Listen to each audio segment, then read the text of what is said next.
కృష్ణమాచారి. నేను 8వ తరగతి చదువుతున్నాను. మేము 41 days ధ్యానం చేస్తున్నాము. ఈరోజు కాస్మిక్ వ్యాలీకి వచ్చాము. కాస్మిక్ వ్యాలీ చాలా బాగుంది. రాజశేఖర్ మాస్టర్ మమ్మల్ని తీసుకొచ్చారు. పిండి పోలు. నా పేరు ఎన్ వెంకటాచారి. నేను 10వ తరగతి చదువుతున్నాను. మేము కాస్మిక్ వ్యాలీకి రాగానే 5 minutes ధ్యానంలో కూర్చోగానే పత్రిజీ సార్ ఇక్కడికి రావడం నాకు చాలా సంతోషంగా ఉందని చెప్పారు. తర్వాత నా హాస్టల్ బాడీ ద్వారా పత్రిజీ కూడా ఇక్కడికి వచ్చి నా భుజం పైన చేసి కాస్మిక్ వ్యాలీ మొత్తం తిప్పారు.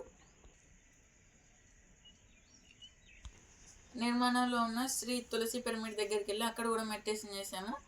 అది అతి త్వరలో పూర్తవుతుందని చెప్పేసి మాకు మెసేజ్ వచ్చింది. మళ్ళీ తర్వాత బాబాజీ గుహ దగ్గరికి వెళ్ళాము. అక్కడ ఒక కర్ణాటక నుంచి 20 మంది మాస్టర్స్ వచ్చారు.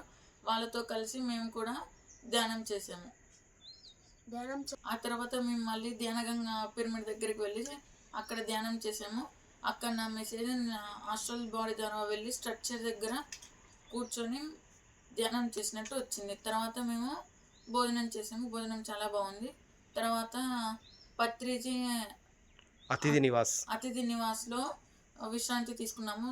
తర్వాత శంబాల గుహ పిరమిడ్ సెంటర్ శంబాల సెంటర్లో మెడిటేషన్ చేసుకున్నాము. ఆ తర్వాత అడామా కేవ్కి ట్రెక్కింగ్ చేసి ఎక్కాము. ధ్యానంలో కూర్చునే ముందు అడామా మాస్టర్ మీ మెసేజ్ నాకు ఇవ్వండి అని చెప్పాను. కానీ నేను ధ్యానంలో కూర్చున్న కొద్దిసేపటికి don't go to the past, don't go to the future, stay present అని చెప్పి మెసేజ్ ఇచ్చారు నాకు. జై హో పత్రిజీ. జై హో కాస్మిక్ వ్యాలీ. జై హో కాస్మిక్ వ్యాలీ.